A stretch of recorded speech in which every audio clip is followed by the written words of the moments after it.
దేవి మార్గం యూట్యూబ్ ఛానల్కు మీకు స్వాగతం. శ్రీమాత్రే నమః. మిత్రులారా, ఈరోజు ఒక సాధారణ రోజు కాదు. వసంత విషువత్తు మరియు చైత్ర చవితి ఒకే సమయంలో కలిసిన ఈ ఖగోళ క్షణం మీ మనస్సు, మీ శరీరం, మీ చైతన్యాన్ని ప్రభావితం చేయగలదని మీకు తెలుసా? ఈరోజు మీరు చేసే ఒక చిన్న మంత్ర జపం మీ అంతర్గత శక్తిని రీసెట్ చేయగలదు.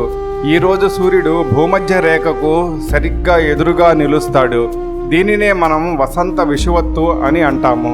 ఈ సమయంలో భూమి అయస్కాంత క్షేత్రంలో సహజమైన మార్పులు చోటు చేసుకుంటాయి. 2026లో సూర్య క్రియాశీలత పెరుగుతున్నందున ఈ మార్పులు మరింత స్పష్టంగా మనం అనుభవించబడవచ్చు. శాస్త్రవేత్తలు చెబుతున్నది ఏమిటి అంటే, ఈ సమయంలో మన గుండె, మెదడు వంటి అవయవాలలో సున్నితమైన ఎలక్ట్రోమాగ్నెటిక్ స్పందనలు కనిపించవచ్చు. అయితే ఇది పూర్తిగా నిర్ధారిత శాస్త్రీయ ఫలితం కాదు. కానీ పరిశీలనలలో కనిపించిన ఆసక్తికరమైన అంశం. ఇప్పుడు గణపతి మూలమంత్రాన్ని చూద్దాం. ఓం గం గణపతయే నమః.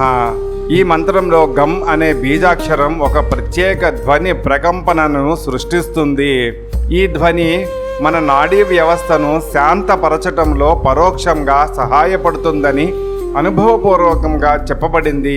ఇది కేవలం విశ్వాసం మాత్రమే కాదు, శబ్ద తరంగాలు మన మెదడులోని ఆల్ఫా తరంగాలను పెంచగలవని కొన్ని అధ్యయనాలు సూచిస్తున్నాయి.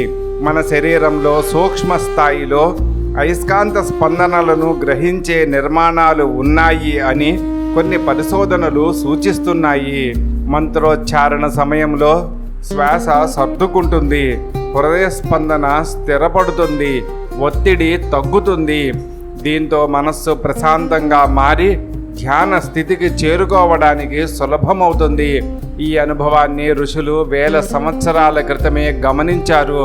ఇప్పుడు ఈరోజు మీరు చేయవలసిన సాధన, ప్రశాంతమైన ప్రదేశంలో కూర్చోండి. మెల్లగా లోపలికి శ్వాస తీసుకుని బయటకి వదలండి. ఇప్పుడు 108 సార్లు జపించండి. ఓం గం గణపతయే నమః. ఓం గం గణపతయే నమః. ఓం గం గణపతయే నమః. జపించే సమయంలో మీ శ్వాస మరియు ధ్వని ఒకే లయలో ఉండాలి. చేతులతో సులభమైన గ్రౌండింగ్ ముద్రలో ఉండండి. ఇది మీ శరీరాన్ని ఈ ఖగోళ క్షణంతో సున్నితంగా అనుసంధానిస్తుంది. మిత్రులారా, ఇది కేవలం ఒక శాస్త్రీయ ప్రయోగం కాదు, ఇది ఒక అనుభవం. ఈ ప్రక్రియ ఈరోజే కాదు, ఎప్పుడైనా చేయవచ్చు. శాస్త్రం ఇంకా పూర్తిగా వివరించిన కొన్ని రహస్యాలను మన ఋషులు అనుభవంతో తెలుసుకున్నారు. ఈరోజు భయం నుండి ప్రశాంతత వైపు, అస్తవ్యస్తత నుండి సమతుల్యత వైపు మీ ప్రయాణాన్ని ప్రారంభించండి. ఇదే దేవీ మార్గం. సనాతన ధర్మం అంటే కేవలం నమ్మకం కాదు, అది నిత్యం వర్ధిల్లే ఒక గొప్ప విజ్ఞానం. మన సంస్కృతిలోని అసలు అంతరార్థాన్ని తెలుసుకుందాం. ఆధునిక విజ్ఞానంతో సనాతన ధర్మాన్ని మరింత బలోపేతం చేద్దాం. సమస్త హిందువులు ఐక్యముగా మరియు బలవంతులుగా ఉండెదరుగాక.